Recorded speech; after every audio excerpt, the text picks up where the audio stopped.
nothing much they can do really. Yeah. Well, honestly, I don't know how to feel for them, but the results definitely will be here any minute, and we'll be also we'll be reviewing the performance, and well, you just have to be ready. Well, Uncle Bob, good morning. It is Throwback Thursday. I'm glad to have you join us this morning.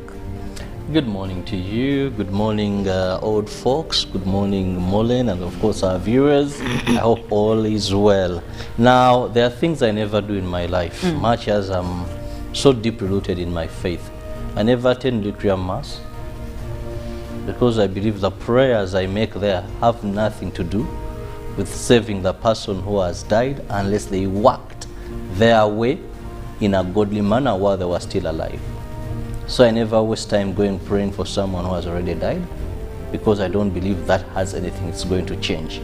Neither do I waste any time praying for a person who has finished sitting their exams and then the results are coming.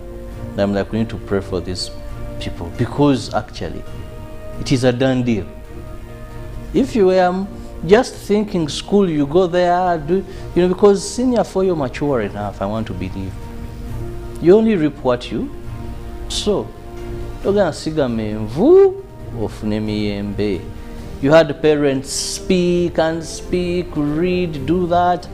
And if you pay that damn, now this is the time to reap. However, it's not the end of the world. I'm speaking for those whose results are going to be very discouraging. It's not the end of the world. There's still so much you can do. That's what I can tell you. Those that are going to pass with flying colors, well, thank you for that job well done. Now make wise decisions because you've completed one, you did PLE, now you finished senior 4 exams. Make sure you make the wise decisions and do not give up the struggle to continue performing very well. I'm just concerned, Philo, starting April, how many Ugandans may end up in cells or paying heavy fines. Why? Because of lack of dustbins in their cars? You know, when National Environment Authority came out, it's not only about lack of dustbins in your car, yes, but even littering. These fines range from 3 million, 6 million, 1 billion. And this is what I like, expressly. It's nothing like, yes, you just have to. If you can't, then you're taken to court. If you can't pay, you're taken to court, and the sentence is 15 years. Man. So I'm thinking, many Ugandans had made it a habit. You see someone in a very posh car, then they throw a banana, and you're like, what, for sure? Don't you have common sense? Then another one, plastic bottles. For us, some of us who use bicycles, you're like, eh? Man. And some of these cars belong to powerful people. Hit your bottle comes along the way. Like, let me chase this people. But when you look at the mirror, sometimes there's even a bodyguard and you're like, let me stomach the bottle. So I'm happy, and I hope that it will not just be a say or a policy or like we've already, we have very many good laws in Uganda. Yes. But I'm only worried about one section, and that is sound pollution. Yes. Because now we have our brothers, us the born again community. If the Spirit of the Lord comes through and you're worshiping or you're praising. There is one person I want to comment on that. I want Alex to comment on that. We have our brothers, the Muslims. Yes. They have that time where you find a man touching, I think, about 1 year, and he's shouting at the top of his voice, real shouting for everybody to hear. Because they have to awaken other brothers. You know, we've been having these community radios, in some communities. Of course, it irritates, but it's passing information. Maybe there's someone praying, then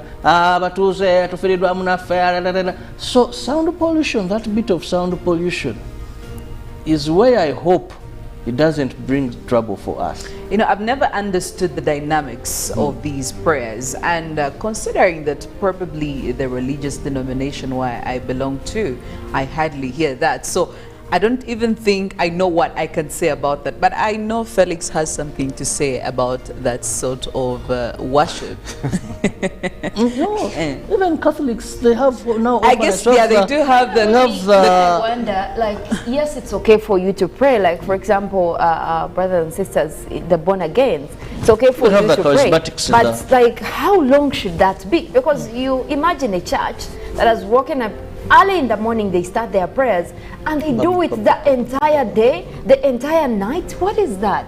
May I think there should be regulation on the hours, and I agree with the standings on that. Because guess what? This is where we talk about pollution, because you're just doing it all the time. Yes, we pray. We are also prayerful people, but don't overdo it. Can they have some proof churches? Churches begin with the papyrus. I think they will need to do that, because at this point it's really too much. We are not saying no one should pray. People should pray, but have a timeline. People need to sleep. People need to be concentrating on their other stuff. People in offices close to your church. So I think there should be regulation on the hours you can be there. Not regulate how you worship. It's not regulating how you worship, but the number of hours you take doing that. It should really be These are saying noise, even if it's 1 hour. You know, even if it's 1 hour. That can take you because you're polluting. The challenge we have as a country is that we lack integrity, and that's for all of us. We only speak about things because they are at that moment not in our favor. But it has you see, what you're talking about to be church has superseded just being a spiritual center of acknowledgement. But now churches are involved in many aspects, and with due respect to probably the most known for all of us here is the brothers, the Pentecost church. Sometimes what you think is prayers, it is accountability. You know, for you think you're stopping people. Some of these are financial activities. Someone puts up night prayers, yenga barakabo. So for you think you are stopping noise, you're stopping business. Yeah. I agree. And this is not limited to only those people, even any other people. Even during day, you see people on the roads pretending they are preaching. When they come close to the car, mpayo kumazi. Kasi kumazi nze ndi tapu amaya borehole.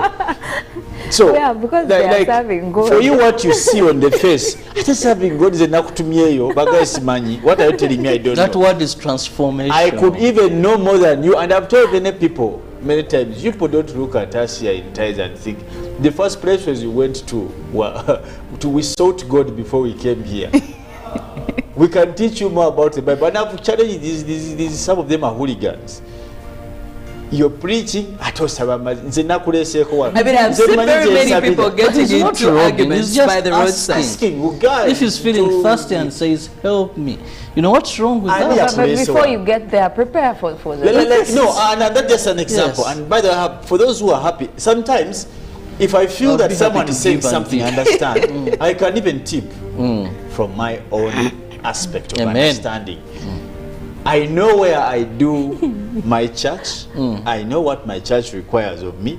I know when to be present in church. But this business of chitwale yafuka chitwale in this country, like bachikusibako chitwale chichino chize chibake chikwake chinyweze chiduka, like chichiri all the time, and then this whole idea of thinking that every other person is wrong, only you are the only right. Felix, you're on sound. What do you mean? We on no, sound. it's the same thing. No, the reason why the complaint of sound comes because some of the stuff on this sound is irritating. Unnecessary. Churches have become unnecessary. You hear a person go on the pulpit, and now they're all over social media. They spend a full sermon, homily, preaching about their hate for someone. You want us to be patient with that kind of nonsense? Let me tell you, prayers, me where I grew and what I know, preaching prayers is sanctity. Some of us have asoma catechism. We were taught. This I've never, anyway, but this preaching of someone even holds you, oh yeah, uyo, uri, hey, Hey, jangu, jangu, jangu, jangu, jangu. It's just different ways of worshiping. What's the difference in that yes, person? why you succumb to, that could be your way of worshiping. Okay, because our is there constitution gives possibility? people the right to worship. Listen, I don't have any problem with Yes. the way Some people people, operate the way or they do it, conduct you may their not prayers. understand. I think the But challenge understand is in how long. The challenge couple is of in how months. long Just they have do it. soundproof churches, then you can do anything and everything. What You about can about in the churches? middle True, there. You can struggle with the A devil couple or of whatever months it is they're ago, doing. you saw a in man who was spitting people's mouths. You saw that video? Oh my God. And then he was saying, in Uganda,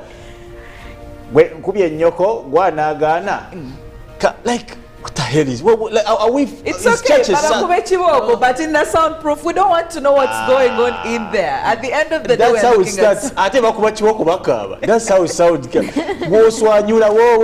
churches just have unnecessary sessions, and I think that is the one thing that people should be those guys focused have also, on. their dramas become We've seen so prayers where they actually call, and I think this should be individually on Ugandans that go to such churches. Because you're aware they are doing funny things. And you're also, as a normal human being, you're seated there waiting for someone to beat you up. Waiting for someone to you know, Mollen, whatever in your we're mouth. on sound, we are not on how things. The ones We are they are saying spitting, they are churches shouting. have gone ahead to go from the prayer sessions to unnecessary sessions. And that's how they are Theater. It's a theater elongating now. everything. It's a Otherwise, place if for- you can, and I Anyway, will This give will credit. catch Muslims, I'll give will credit catch to- Catholics, I'll give will credit catch to bars. my Catholic church, because for us we have hourly masses. You have a mass that goes to a particular time, and you're done, and you go home. Listen, me, I have no problem with how people conduct their prayers. Yes. That is not my business. I just want you to put it in an enclosed place where you're not going to inconvenience other people. Now, you can do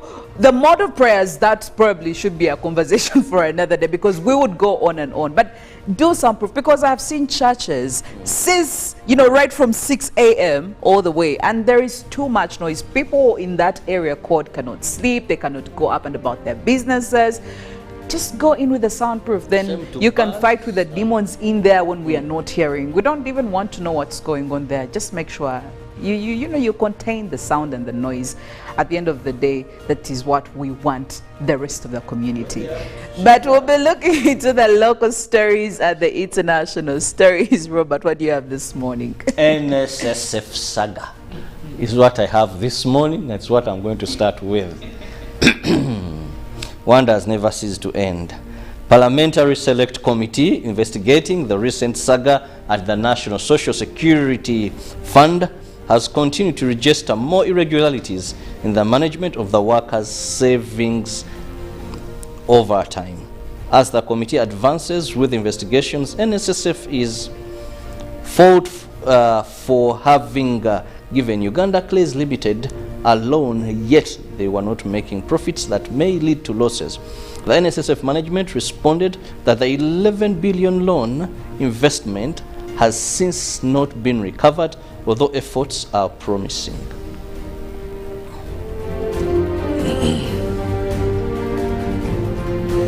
Also looking at local stories. Now there is a policy that was made where compensation for victims of human rights abuse will no longer be done by the Attorney General, but imposed directly to organizations which indulge in human rights violation. The policy has been in news since financial year 2015-2016. The Uganda Human Rights Commission has completed its tribunal sitting in the Central Region, basing on the matters decided upon. During the sitting, 70% of the matters are as a result of security organs. The National Drug Authority has warned farmers against using Tikoff, a purported SGF produced by CPM, WAVE, and promoted by Pastor Robert Kayanja. The Public Relations Manager, National Drug Authority, Abis, disclosed this when his team had gone to have a meeting with Pastor Robert Kayanja at his church, but was rendered effortless. However, Pastor Robert Kayanja says Tikoff has helped farmers on ticks and vowed to drag National Drug Authority and its spokesperson for defamation.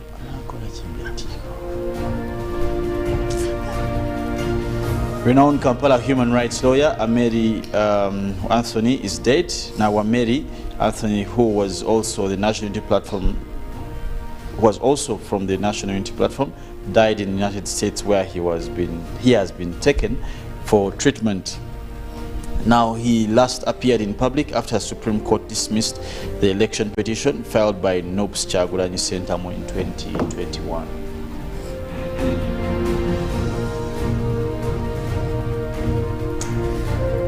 Away from the political stories and local stories as well, getting into the international scene, Turkey's president Tayyip Erdogan has defended his government's response to 2 catastrophic earthquakes, saying it was impossible to prepare for the scale of the disaster. At least 15,000 people are confirmed dead in Turkey and northern Syria. Critics claim the emergency services response was too slow and the government was poorly prepared. Now, Mr. Erdogan accepted the government had encountered some problems, but say the situation was now under control.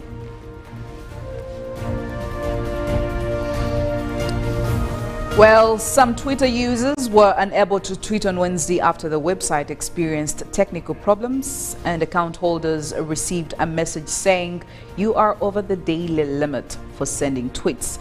Now, the outage tracking website Down Detector reported the glitch just before 22 o'clock. Elon Musk has slashed Twitter's workforce over the last few months since he acquired the platform last October for $44 billion.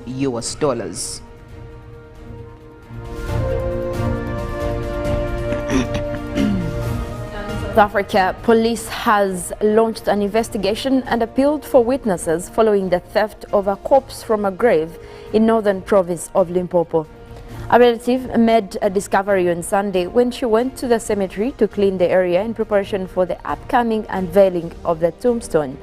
To her shock, she found a gaping hole by the grave and the body of Modike Philomena Masedi missing. The suspects accessed the graveyard by cutting the fence and then dug a hole next to the grave to gain access to the coffin and stole the corpse, the police said. Now, province police boss Thembi Hadebe has urged people in the area to desist from pointing fingers to avoid any form of vigilantism.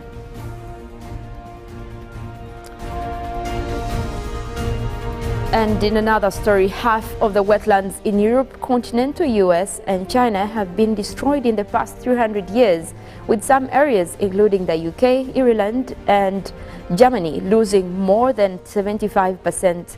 New research shows globally the area is the size of India has disappeared, and until now it wasn't known how many wetlands were left. Previous estimates suggest between 28% and 87% had been destroyed since 1700. For the first time, researchers combined global historical records with maps of today's wetlands to create a more accurate global picture and found an estimate of 20% of the wetlands destroyed. Europe, however, was the worst affected area, with Ireland losing more than 90% of its wetlands, Germany and Lithuania and Hungary more than 80%, and the UK, Netherlands and Italy more than 75%. In more stories, looking at our dailies, the new vision, 7,600 teachers up for transfer. Now, affected schools include Old Kampala Bokedi College, and the list goes on and on. Why hard of hearing candidates continue to fail a primary leaving examination? Again, this is in relation to a conversation we were having yesterday. And looking at Byarugaba on the spot, over 70 billion Uganda shillings loans, and Chief Justice Gisacha First Judicial Commission, and also looking at celebrated sports commentator who is in the country right now as we speak. We do also have the Daily Monitor. Felix. Well, of course, traditional schools to offer free education. Okay. MP's prop funds operation, safety of money. Don't even understand this. Now, Sebunya story of the light that showered St. Balukudembe SS the way. Now, Kayanja defends self in drug saga, and 2 students knocked to death in Mukono Jinja. It's quite sad. You will pay 6 million in phone without a rubbish bin in your car. Get your UECE results published free. This is a joke, man. we may send animals back to the wild, says Uwek. Why? And of course, reasons as to that, you get yourself a copy of the Daily Monitor. Well, the Daily Monitor, the New Vision this morning, and of course looking at our conversations that we're going to be having, of course, in the next couple of minutes between myself and Felix, where we'd also love you to be part. Looking at the East African Political Confederation. Now, the first Deputy Prime Minister for EAC Affairs, that is Rebecca Kadaga, stated that achieving this confederation will not be very possible, especially since they had set the ultimate goal for 2024.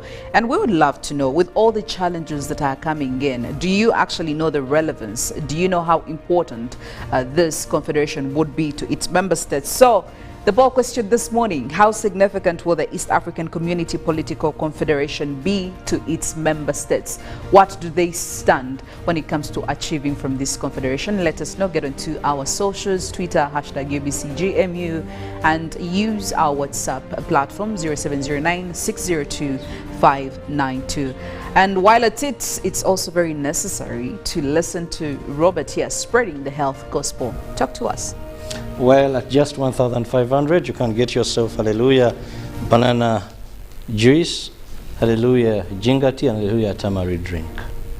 Well, we are going in for the song of the day, a throwback. I hope, since today is Thursday, I'm sure this is going to be, juggling some memories amongst some people amongst us, or the elders of the community.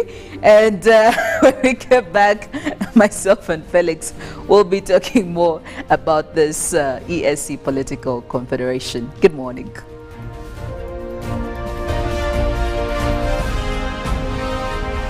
Live from UBC Studios in Kampala.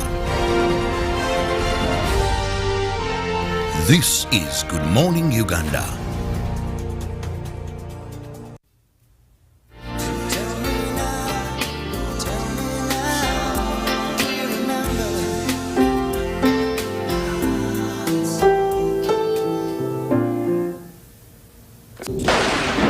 Hello, you're going to have to speak up.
Area is the size of India has disappeared, and until now it wasn't known how many wetlands were left. Previous estimates suggest between 28% and 87% had been destroyed since 1700. For the first time, researchers combined global historical records with maps of today's wetlands to create a more accurate global picture and found an estimate of 20% of the wetlands destroyed. Europe, however, was the worst affected area, with Ireland losing more than 90% of its wetlands, Germany and Lithuania and Hungary more than 80%, and the UK, Netherlands and Italy more than 75%. In more stories, looking at our dailies, the new vision, 7,600 teachers up for transfer. Now, affected schools include Old Kampala, Bokedi College, and the list goes on and on. Why hard of hearing candidates continue to fail a primary leaving examination? Again, this is in relation to a conversation we were having yesterday. And looking at Byarugaba on the spot, over 70 billion Uganda shillings loans. And Chief Justice Chisacha First Judicial Commission, and also looking at a celebrated sports commentator who is in the country right now as we speak. We do also have the Daily Monitor, Felix. Well, of course, traditional schools to offer free education. Okay. MP's probe funds operation, safety of money. Don't even understand this thing. Now, Sebunya story of the light that showered St. Balukudembe SS the way. Now, Kayanja defends self in drug saga and 2 students knocked to death in Mukono Jinja. It's quite sad. You will pay 6 million in phone without a rubbish bin in your car. Get your UECE results published free. This is a joke, man. We may send animals back to the wild, says UWEC. Why? And of course, reasons as to that, you get yourself a copy of the Daily Monitor. The area is the size of India, has disappeared, and until now it wasn't known how many wetlands were left. Previous estimates suggest between 28% and 87% had been destroyed since 1700. For the first time, researchers combined global historical records with maps of today's wetlands to create a more accurate global picture and found an estimate of 20% of the wetlands destroyed. Europe, however, was the worst affected area, with Ireland losing more than 90% of its wetlands, Germany and Lithuania and Hungary more than 80%, and the UK, Netherlands and Italy more than 75%. In more stories, looking at our dailies, the new vision, 7,600 teachers up for transfer. Now, affected schools include Old Kampala, Bokedi College, and the list goes on. Momo Advance is always available when you need it.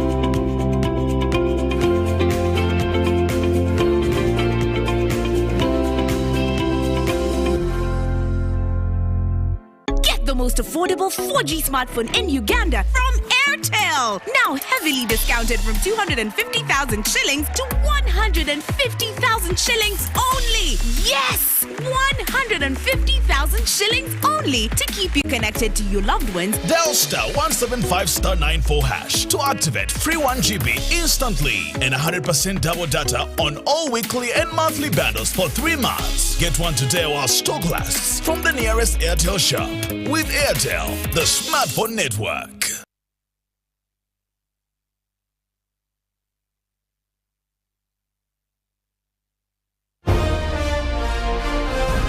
Live from UBC Studios in Kampala.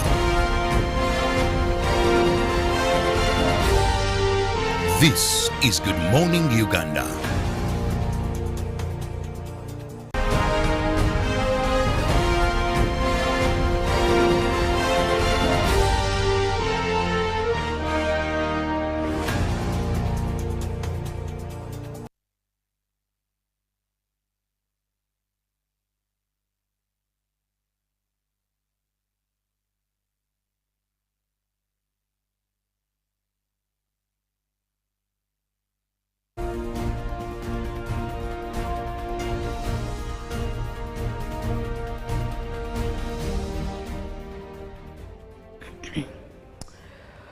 Welcome back from that musical interlude. Phil Collins, Do You Remember, back in 1989 of the album But Seriously. I don't know what you were doing in 1989, but you must have been a baby. I was being born.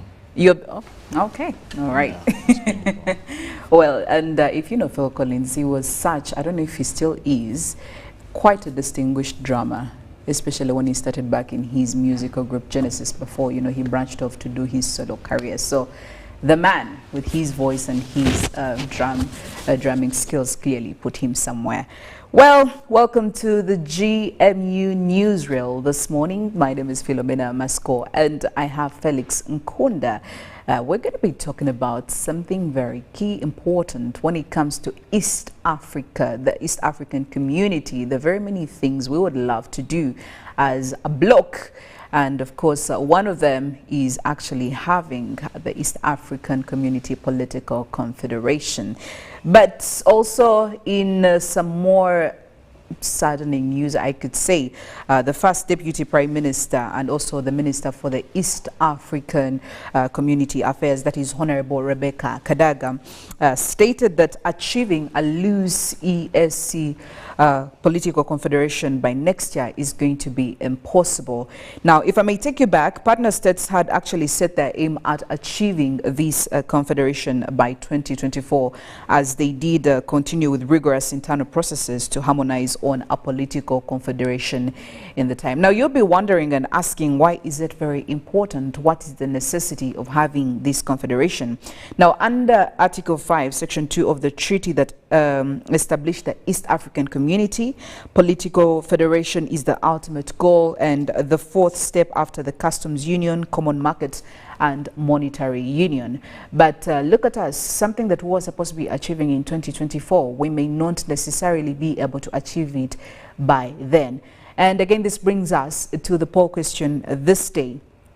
What is the significance, or what will be the significance of the East African Community Political Confederation to its member states? What do we take away as member states from this confederation? What does it mean? How relevant is it? All of that, we would love to hear from you, and get onto our Twitter, hashtag UBCGMU. Go ahead, use our WhatsApp number 0709-602-592.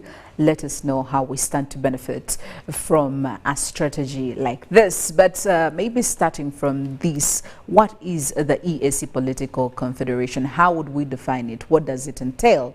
I think that's why I have Felix with me this morning. We could start from there. I didn't know that is why you had but anyway, the East African community is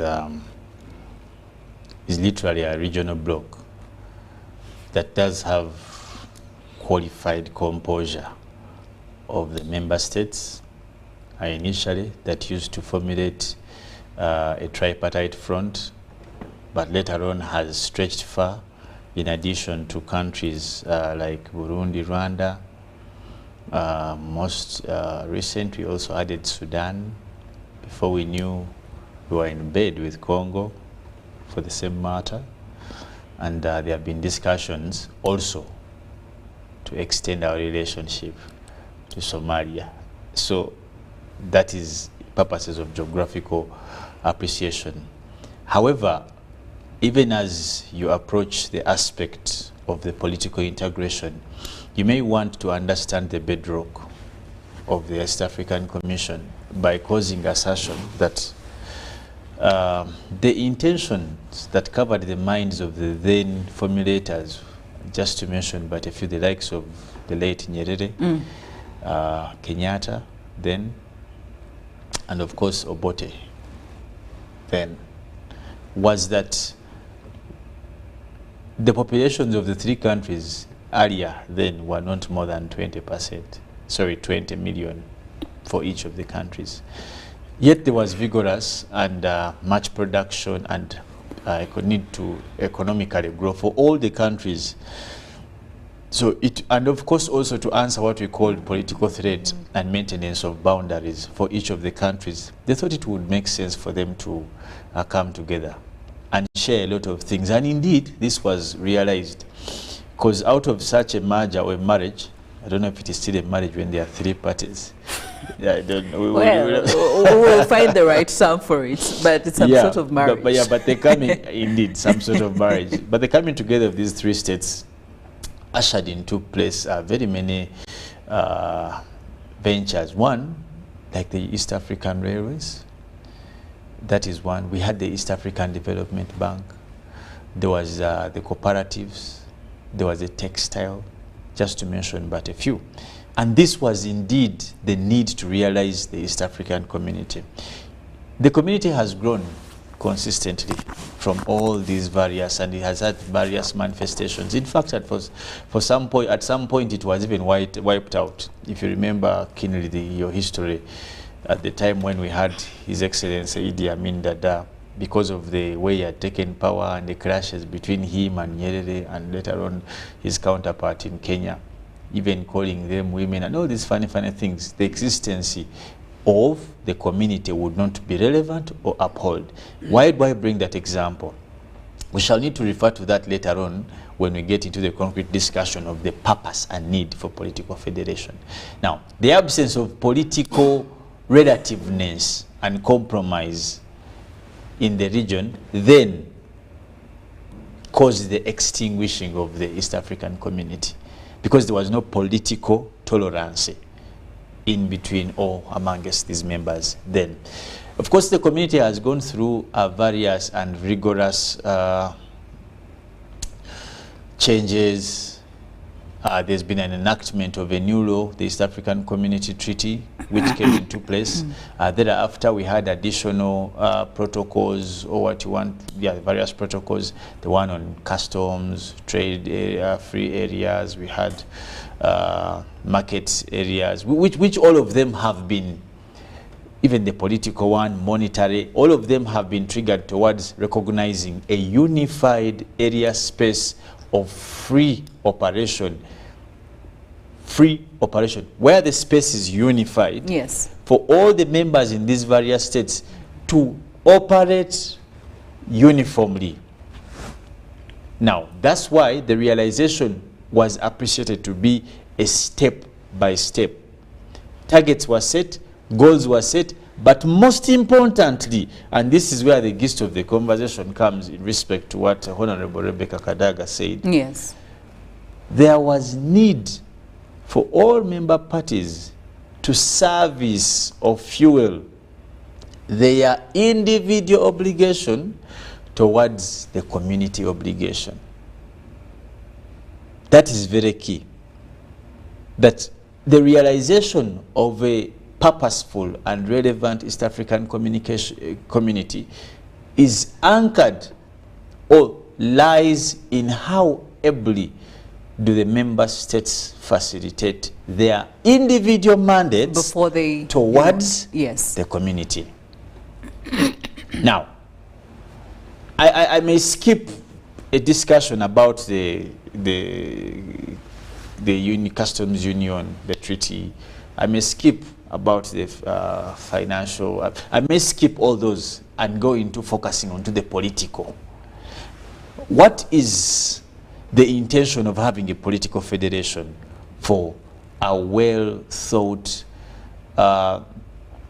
institution or community like East Africa? What would be the purpose? Those are the first of the questions. You may look at various issues, but for you to get the true picture, you may have to answer this question. What would be the purpose of having a unified center of power? Yes. Political power. Having a central government. Centralized political power to run the East African community. What would be the relevance? Just if you're to look at 2 or 3. 1, control. Uniformity. Uniformity that may unfold in aspects like decision making, allocation of funds, and also 2, 3, policy. Policy. That do we have unifying policies as a community? But 4th, for me, would be the fear.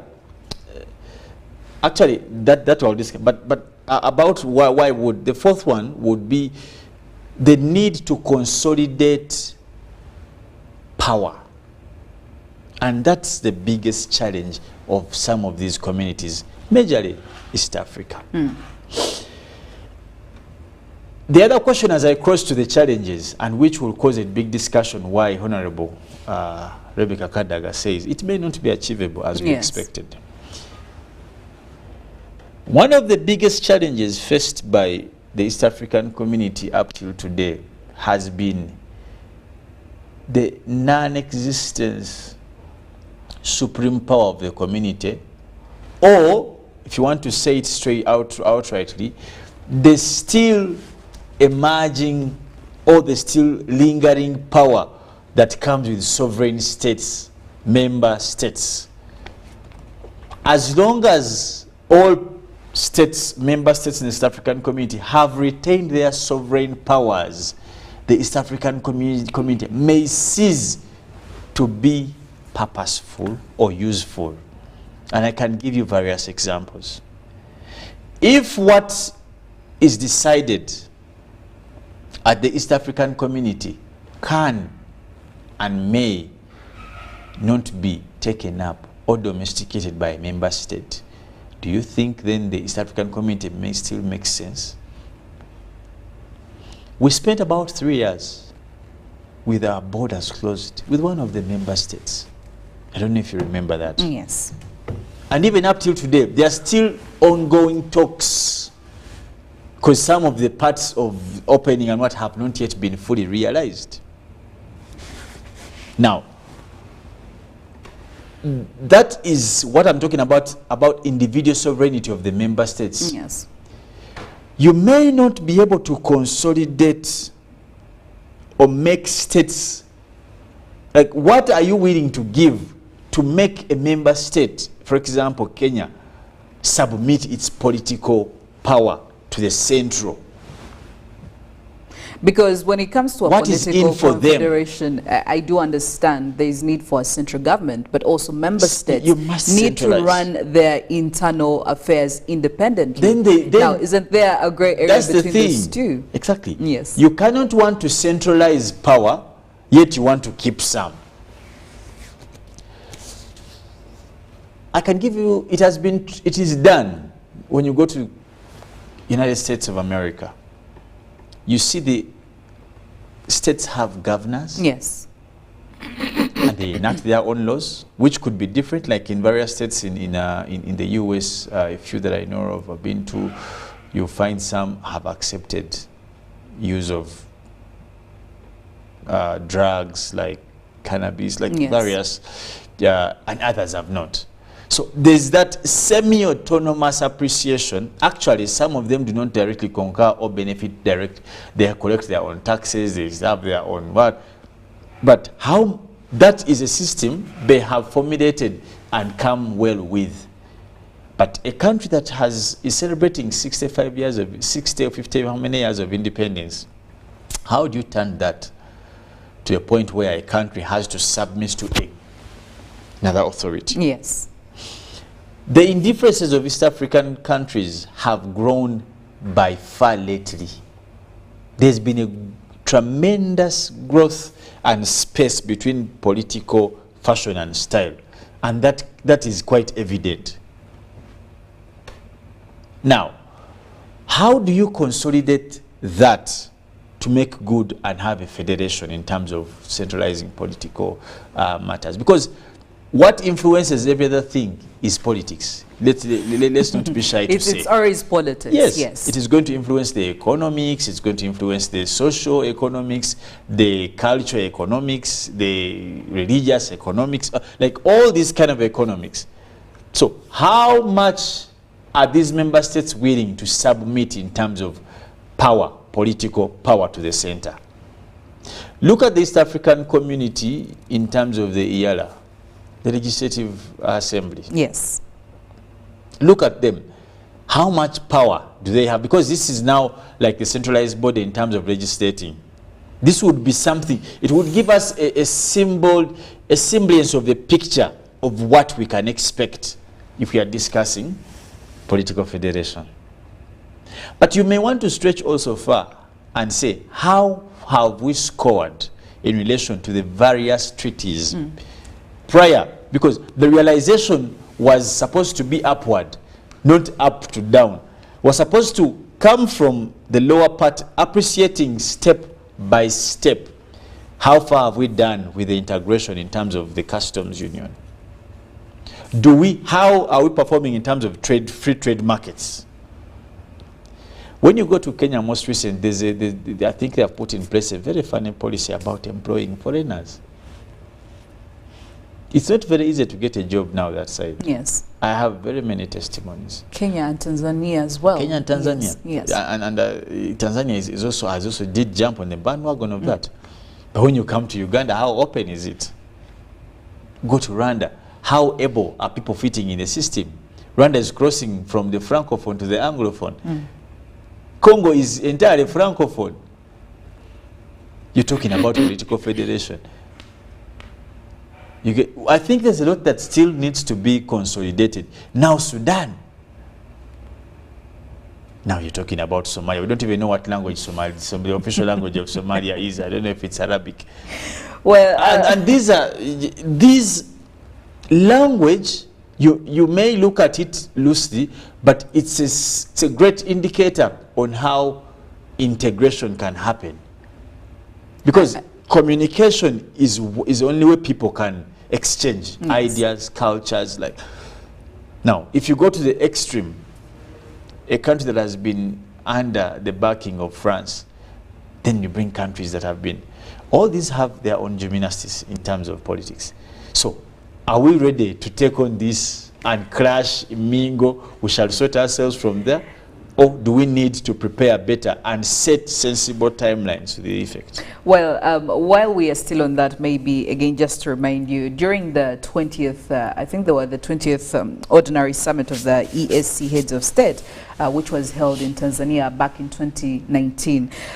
Consultations were directed after the majority of member countries appeared uncomfortable with the political federation over nationalistic interests. And it's even no wonder that while of course addressing the EABC board, that is when Honorable Kadaga was actually talking about the issues when consultations were being carried out towards that goal of integration at all levels. They have only been, for the last 4 years, it's only Uganda and Burundi that have been actively carrying on consultations. Other countries have been holding back. Why is that? Because she was again calling on other member states to lobby to make sure that people pick their interest, because there seem to be national fears from different countries. Why are we seeing only Uganda and Burundi partaking in this consultation seriously for a bloc that has, I don't know how many countries now? 7? Still counting. We're still counting. We do not know how far this is going to expand to, but only 2 countries that have taken consultation seriously for the last 4 years. Yeah. Where could be the threat coming in? Why are these other countries probably, trying to sit this one out? You see, and the most painful bit is this, and this I say with much due respect. One of the few people who bear the true understanding, heart, and intention, who are very intentional about the East African community, is the President of the Republic of Uganda, His Excellency Yoweri Kaguta Museveni. Yes. And probably that is anchored in the fact that he had a personal exchange, a personal presence in the birth of this East African community, the rebirth, let me say. He was glad, he was privileged to have been part of some of these discussions. Now, the big question is that, have the followed leaders or the current leaders of these countries, do they understand, have they taken time to understand the purpose of the East African community? What was the intention of the forefathers?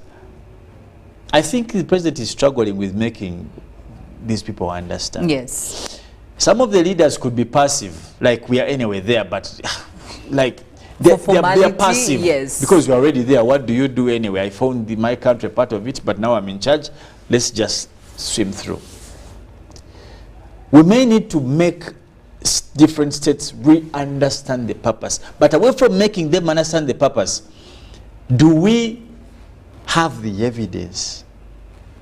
For example, There's a big challenge of the East African community that directly works into the aspect of political federation. The political instabilities. The political instability. We have seen the UPDF all over East Africa. Running left, right, center, kakubidewa, everywhere. Like, it's... But why? Why do you think so? Now, there are questions you must be intentional about answering if you want a political federation. Look at the feud between DRC and Rwanda, most recent. Two of the member states of the East African community. I gave you an example. We had a very, very fire-sparking situation for about 2 to close to 3 years between Rwanda and Uganda. This is not silent. This is not rumors. This was a fact. But you're still talking about political federation. You know? People are alleging each other. You have rebels, I have rebels, you're harboring who, you're sponsoring who. Then you're talking about political federation. Okay? You saw the same thing. When you stretch far, political federation, putting all these countries together in a political saucepan for one person to cook must be an evidence-based approach. How do you work towards that with all that you have? One, you must have what we call binding political policies as a region. Do we have that? Some countries now are talking about extending their terms. Uganda has now no term limits, has no age limits. Yes. Because there must be some things that we share in common. For us, the starting point, there must be a starting point for us to have these discussions. Uniformity in some of these policies that we're talking about and regulations. Now, when you go to Kenya, you don't touch things like term limits. They don't even want to hear that conversation. But in Uganda, we have been able to go over that. There's a lot of, if you've seen graphs, the graph is like this. Very volatile. There's a major political imbalance in political practices all over the region. Some countries are more fragile than others. Today when you go to Congo and go to Sudan, if you're honest to tell yourself the situations there, political instabilities, are you willing to trade that? A country like Uganda, Kenya, and Tanzania have not had such instabilities for a very long time. Are they willing to trade that? Because when you come into a political federation, you're going to trade that to take in whatever other countries have. And for you to... for example, countries like Tanzania have spent how long without having even a war or what, or now you're trading that with probably South Sudan that is just still having this challenge, or Congo, or even. How much are we willing to give politically? That's the question. And to who? Because now the question will resort to who will hold all this power. And at the end of the day, everybody will want to be the one to hold the power. That can be negotiable because the summit under the treaty has had ways, what we call rotational leadership, which has been made annual or what. But the big question is, because, for example, you look at Uganda, Kenya, and Tanzania, I have seen opposition leaders all over attacking government. I saw this gentleman who's from exile in Tanzania. He has started from where he stopped. You go to Kenya, you have Baba Raila Odinga also now. He's even threatening the president, telling him to arrest him if he can, yes. You come to Uganda, we have the opposition all over, what, house arrest, who walked, who jumped, what. Go to Rwanda. Everything is different. You understand? You go to Sudan, different. You don't joke around with this. The country is so fragile, still walking on eggshells. They are building boundaries so that they can consolidate peace and harmony, consolidate safety. Now, whereas these other countries have surpassed that, consolidation of a political common political atmosphere in East Africa is very challenging and also feared for the reasons, some of the reasons I've given you. Because once a country grows deeper in sovereignty, it finds itself, in Uganda they say, Yezura. The East African countries have found themselves, most of them. That's why you hear of words like Vision 2040, you hear Vision 2025, because countries have found themselves individually. Yes. Now, they could have a peace they submit to the East African community in terms of working together, in terms of shared policy, in terms of benefits, exchange benefit. But they are not willing to give away that they have found of themselves. Uganda has just gotten its oil. So can we say that maybe political integration right now may not be the solution? Maybe we need to focus here on the economic integration. A solution to what problem, Philo? Because this seems everybody has individual interests, everybody has individual fears when it comes to the politics, the power that comes with that. So maybe in the economic integration, that's why we need to just limit our East Africa being borderless, looking at the trade and all these other strategies that have come in under that, because right now it may be far from being hard to achieve the political confederation. Honestly and truly, Fido, there are things that we can have a focus on. One, we have had thorough discussions of the full implementation of a single customs territory. How are we doing on that? Two, the enhancing domestic and implementation of regional commitments in line of East African common market protocols. Because these were additional protocols to the treaty. Because we need to tick off. Third, you look at attainment of this African single currency. Are we going to have Rwanda francs? Is it, I don't know, they call it Mafaranga? Yes. Then you have Tanzanian shilling. Then you have Sudanese powder. Yeah, they even have dollars. Strengthening regional political stability. Development of multi-dimensional strategic infrastructure. What links Kenya to Uganda? What links Tanzania to Uganda? What links Tanzania to Congo? Because when you want to look at a federation like that, these are things you must look at before you, and the last one must be the political federation. But how are we performing on these? And we putting the cart before the horse? And these are the questions we must be clear to answer, by the way. Needless also, I want to ask this question. Do we need to politically federate? Having given you that breakdown of the things we need to do, customs union, common market, common currency, infrastructure, common infrastructure development. We're talking about last time the standard gauge railway. I don't know where that even died from. But do we Well, we have seen some countries really work on it. But Kenya the repercussions were there. The Chinese came out to say, I think it's falling short on its payment. There's something also they're dealing with. But the big question, do we need to politically federate, or we want? And this has been the big question in debate. Do you want, or do you need? Because once we answer also that question, can't we do all these others without having that? Without having to politically confederate with each other. Countries are not willing to lose themselves, because loss of self is loss of identity. We have not yet got to a point where we want to lose ourselves, because the sovereignty we hold is something we have worked for and appreciated over time, and also consolidated over the years, which engulf aspects like one, independence. Individual member states fought to be identical. Every individual member state has its own story on how it ended up the way it is. You go to Tanzania, they will tell you they had all these. Mama was in Kenya.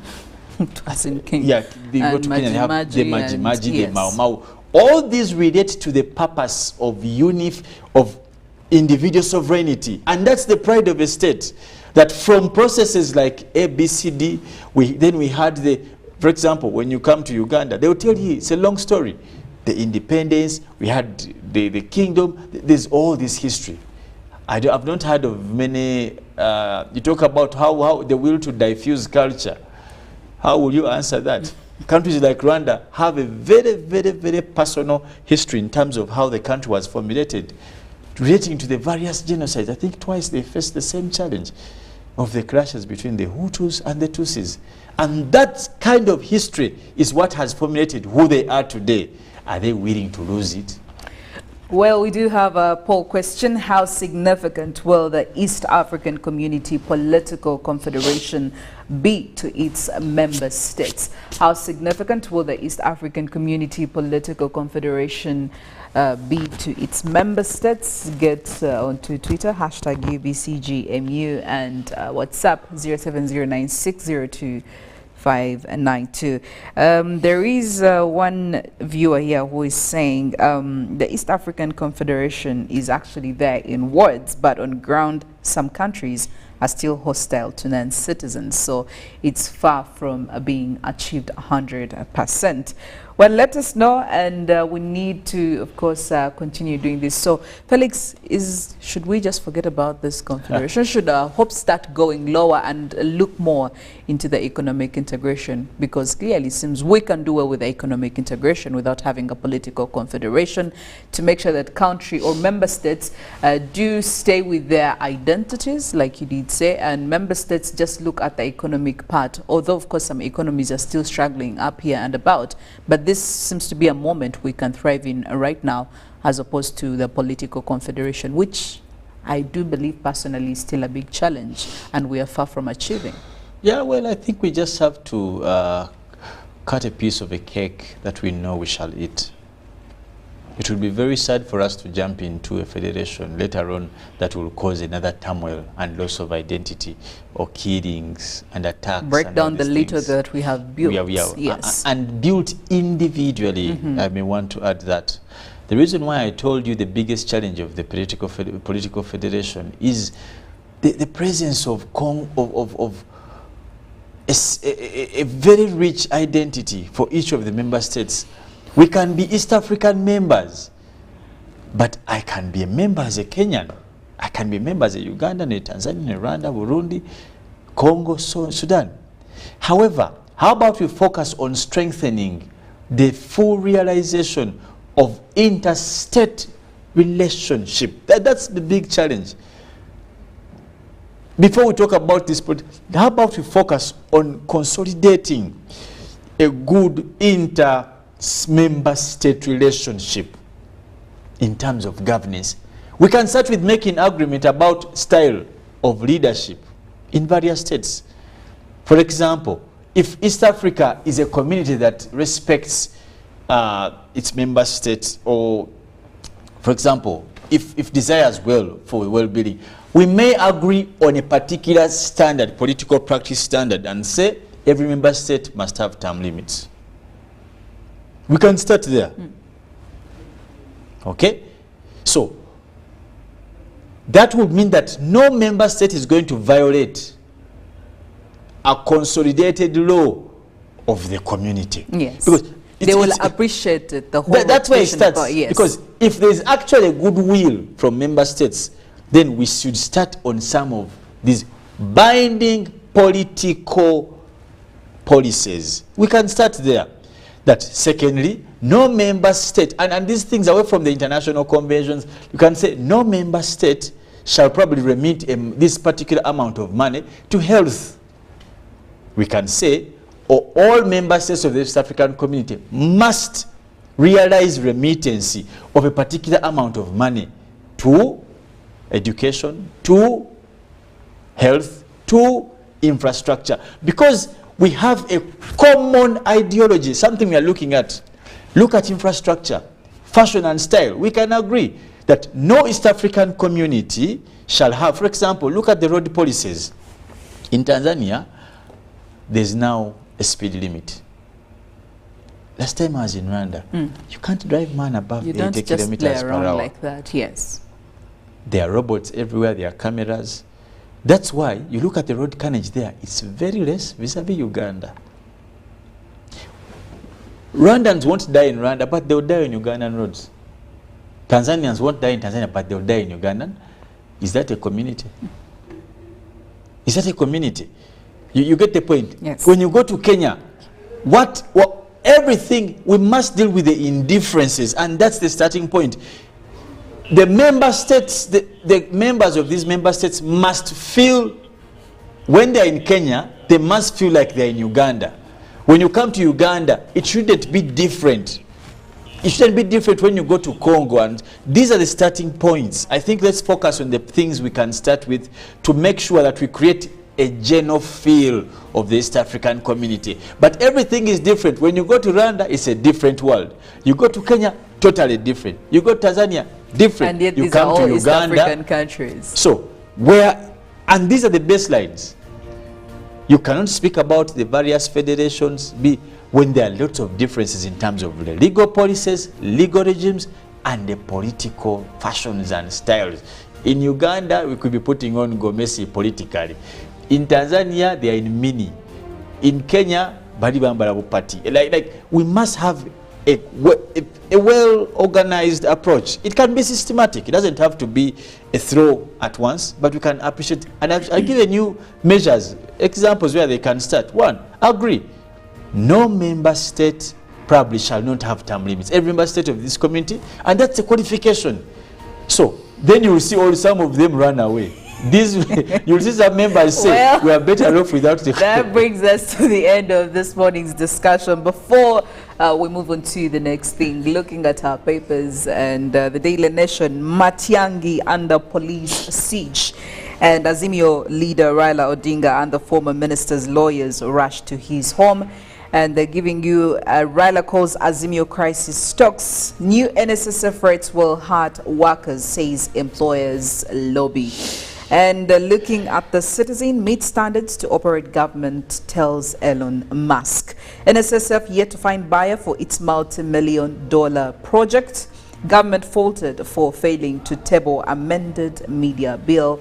And looking at Tigo rolls out 5G claim speed of 1 Gbps. Well, clearly seems that our problems as the East African community seem to be the same. But we have the same solution. Well, if we are looking at NSSF here in Uganda, there is also NSSF in Kenya, there is also NSSF in Tanzania. It's all in the news, so indeed, we are the ESC. Mollen coming through with more from weather and climate. Good morning.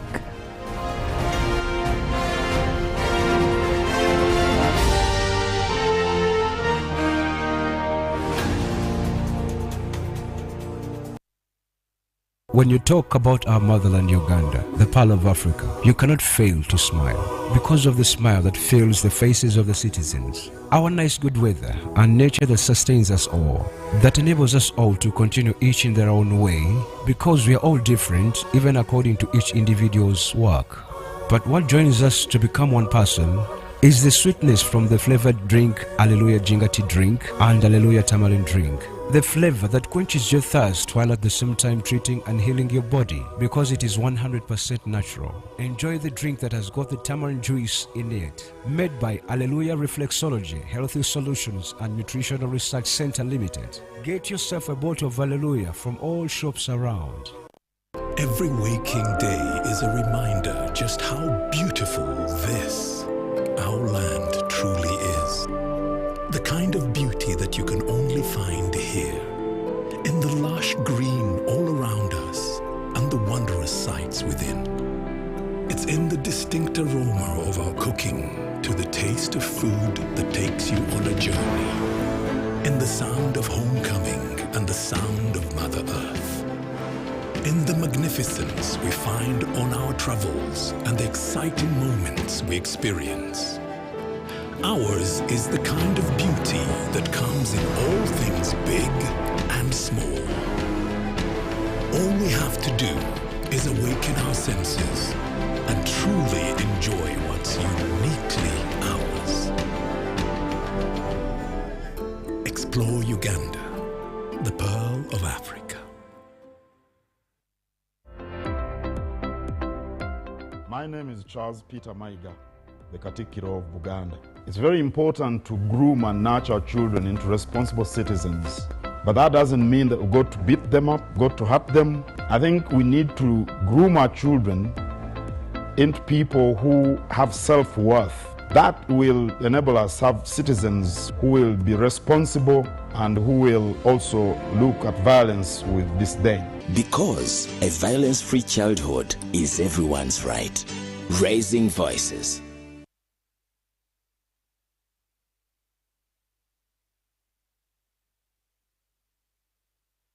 Pick of the day on UBC.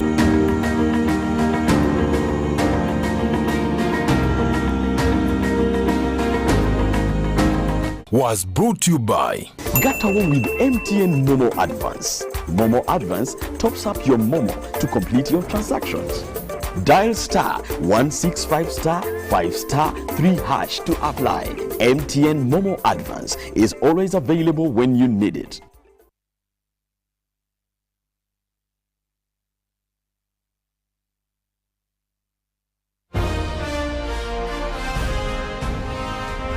Live from UBC Studios in Kampala. This is Good Morning Uganda.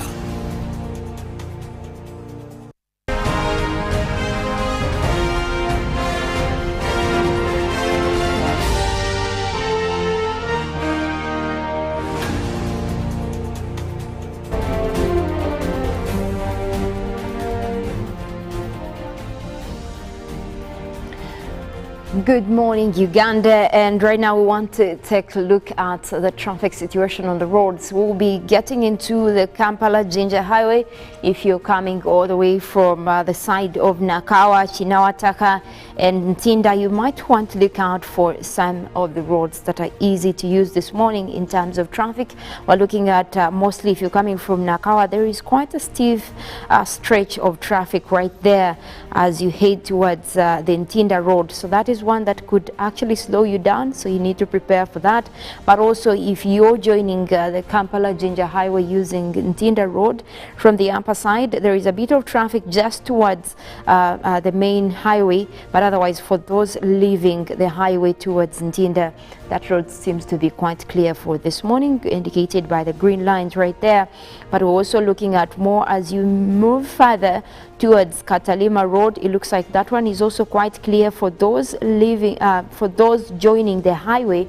But then again, for those leaving the Kampala-Jinja Highway, it looks like there is a bit some stiff traffic that you might be dealing with. Now, all the way between Nakawa, as you head all the way towards the roundabout, that is towards Uma Ground, it looks like there is quite some traffic right there, and indicated by the darker colors right there, indicating that you could be actually slowed down because of that traffic. But then again, as you move further, that is towards town, you're looking at Lugogo area, there is a bit of traffic, but just a small distance. It looks like that clears away right as you move ahead, and most likely it might not be a problem. But also as we move further into town, heading for Kampala, that looks to be quite clear for this morning. Except as you join the roundabout, you're looking at more of the traffic coming in from the old Port Bell Road. That is, of course, as you're coming from the side of Bugolobi, that is where you have a bit of traffic towards internal affairs right there. That does clear away though as you join into the roundabout. You're also looking at the upper road. Wampeo Avenue is a bit filled with traffic this morning for those leaving from the roundabout and coming back. So that means that you could be dealing with a few hours of traffic, I mean a few minutes of traffic right there. But then again, as you leave the roundabout, it looks like it clears away towards the traffic lights right there. Access road though for this morning seems to be having much traffic, so that is one that you need to look out for. All the way from Mokwana Road, 8th Street, there is a bit of traffic there, so that is one that you might want to consider as you make your way into town or even as you headed away from town. Now, away from the traffic, we are also following up on some of the stories across weather, climate and nature. We are following up on a story from Turkey about the earthquake. Now, what is disturbing is that this has actually been across a big area. We're looking at parts of Turkey as well as Syria. And what we do know so far is that they have been hit by over 100 aftershocks. That is after the first earthquake struck. That was a 7.8 magnitude earthquake, but also followed by a 7.6 tremor that struck the same region, and those were felt by millions of people across the region, up to 1,000 kilometers. Now, since then, we know that they have been hit by the aftershocks, that is over 100 with magnitudes of 4 and or greater. Now, the aftershocks are just the small earthquakes that occur in the same area following a major earthquake. Those are usually usually come because of the fast tremors that leave the earth unstable. So you start to look at more of those developing over the area, and of course this is what happened across Turkey and parts of Syria. We're also looking at what they could have possibly done. This is not a situation you prepare for, but also you look at the magnitude or the extent of how this has actually been affecting the area. Now, some of the fire areas away from the red lines right there on the image, you can look at the epicenter, but also more of Lebanon, Syria and Turkey, the outskirts. That is where we also had a few tremors that came right after that. That is just like 18 kilometers. The earthquake hit 18 kilometers down in the earth, and that is what is concerning right now. They're also looking at relatively waves of seismic activity still going on as rescue operations continue. There is still worry that some of this activity is still going on, and of course you look at this having been classified as one of the major earthquakes to ever hit the area. Now, there have been hit before, but none of them have actually reached this magnitude, and these are based on the logarithms scaling up the whole number of earthquakes over the area. And of course also you look at the aftershocks that did hit the area. This is what makes it a very, very huge category for earthquakes of that, but also putting into context that they have rejected earthquakes of magnitude 4 or less considered to be light. That is when it comes to the ones that came after the major 2 shocks or 2 earthquakes. Typically they have considered strong and more than 100 times more intense that these magnitudes could actually hit the area. That is what is concerning about the statistics over there. So most likely we could be looking at more activity, as the experts are still saying that there could be actually more to that. Now, they also brought out a report saying that the magnitude and depth and the proximity and also the soil conditions right now could actually trigger a secondary disaster such as tsunamis and landslides. And those are just some of the factors that determine how destructive an earthquake can be. So yes, scientists are also saying that we could be looking at another disaster. It's not over yet.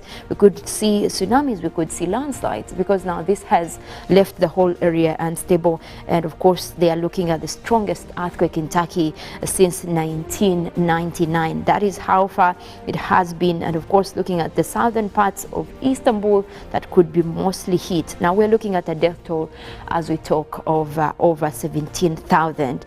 And of course now there are still rescue operations on ground, and could be looking at more of that hitting the area even as we look at the next couple of days. Away from that, we also want to take a look at what is happening. A report did come out yesterday about how we are doing in terms of renewable energy, and well, I can tell you it's good news, because the projection that has been made is indicating that we could actually, the world could be moving more into saving money when it comes to investing in wind energy.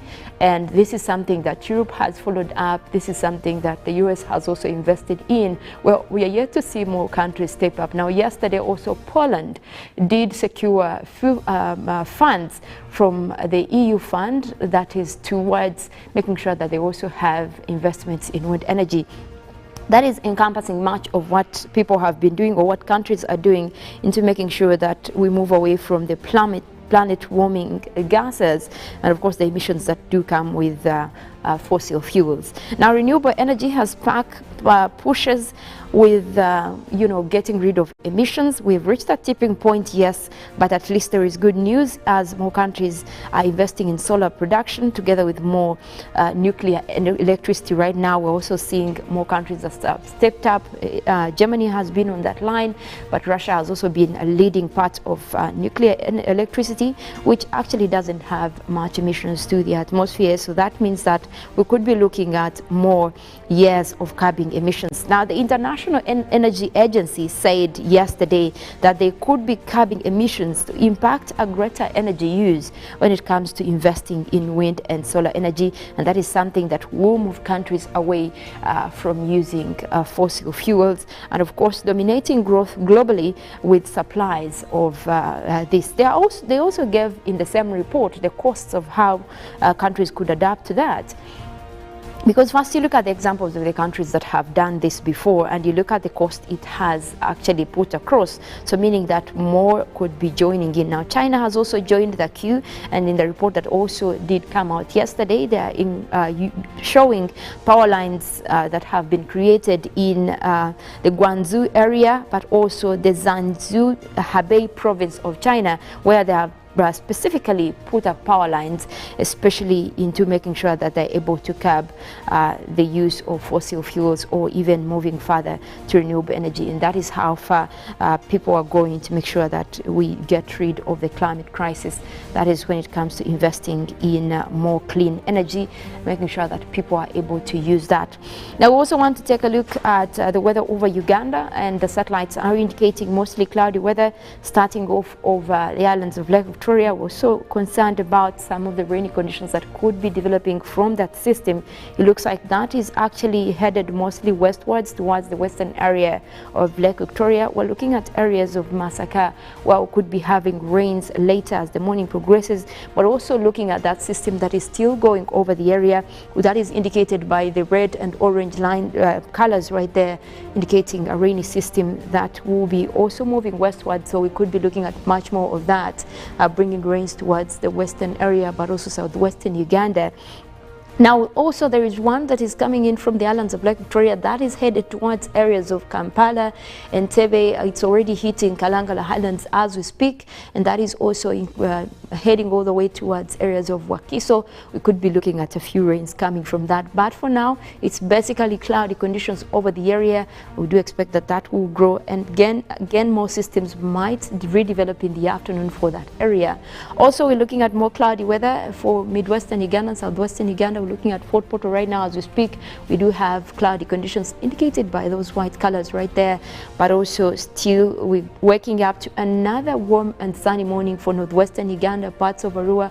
We're also looking at Karamoja right there, as well as parts of central and over the Elgon area, where we are starting off with mostly sunny weather, and looks like that might continue for almost much of today, as that is expected to cross over. Now, our forecast for this morning that is coming in from the Uganda National Meteorological Authority, also indicating what we're expecting for today, as well as in terms of temperatures. Now, the central part of northern Uganda, that is where we have Jumani, Gulu, Kisguma and Padel. We are forecasting isolated rains. Those will be coming in later as we cross over into the afternoon, and starting off with hot weather at 30 degrees Celsius. Now, the western side of Lake Victoria, Masaka, Kalisi, Zosebabule, Rakai, that is where we do have a rainy system headed there that will bring in light showers across several places, in starting off with at 26 degrees. We're also looking at southwestern Uganda, where we have Mbarara, Ibanda, Bushenyi, Rubirizi. That is looking at mostly a mix of clouds and sunshine for this morning, also starting off quite pleasant at 26 degrees. Now, Mbale, Bududa, Buko and Sironko, we're looking at also another sunny morning for you. You will have a mixture of cloudy conditions later as the morning progresses, starting off with a warm 27 degrees Celsius. And the eastern side of Lake Victoria, Tororo, Busia, Iganga and Jinja, we're forecasting light showers. Those will be coming in across several places later as the day progresses, and also quite a warm morning over there. The eastern side of Central, where we have Ruwero, Wobblen, Ziburi and Nakaseke, we're forecasting rains. Also that will be later in the mid-morning and starting off warm at 29 degrees. Soroti, Kantakwi, Amoria, Kumi, some good news over there as we've been looking at the last couple of days being mostly dry. But we do have rains in the forecast for that area, and we're also starting off quite warm at 29 degrees. Now for the central parts of Lake Victoria, Mukono, Kampala, Entebbe and Wakiso, we're forecasting rains. Those will be coming in later as the morning progresses, but also that is expected to cross over into the afternoon, starting off at 26. We do hope that most of those rains are crossing over will help to keep temperatures at least a little bit low, and quite expected weather conditions for this time of the year across the Lake Victorian Basin, but also parts of southwestern Uganda that continue to see temperatures a little bit lower compared to the northern half of the country. That is the weather update for this morning. We do have Good Morning Uganda agenda that will be coming up right after this. Later than that, we'll also be taking you through sports, and then after we'll go for Good Morning Uganda Extra. My name is Mollen, Kenyena. I want to wish you a good day.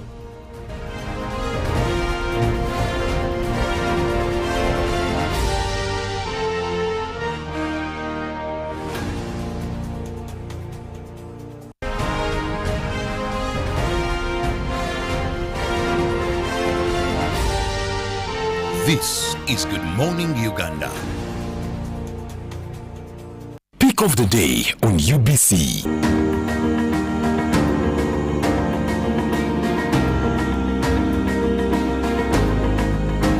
Was brought to you by Gatawo with MTN Momo Advance. Momo Advance tops up your Momo to complete your transactions. Dial *165*5*3# to apply. MTN Momo Advance is always available when you need it.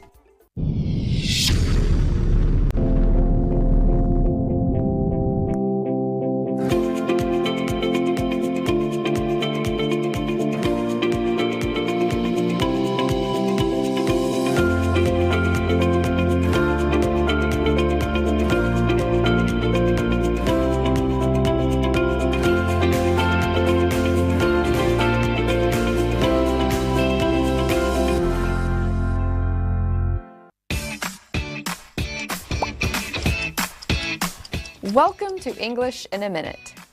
Sometimes we cut with a knife, sometimes with scissors. But what do you use to cut slack? Let's find out.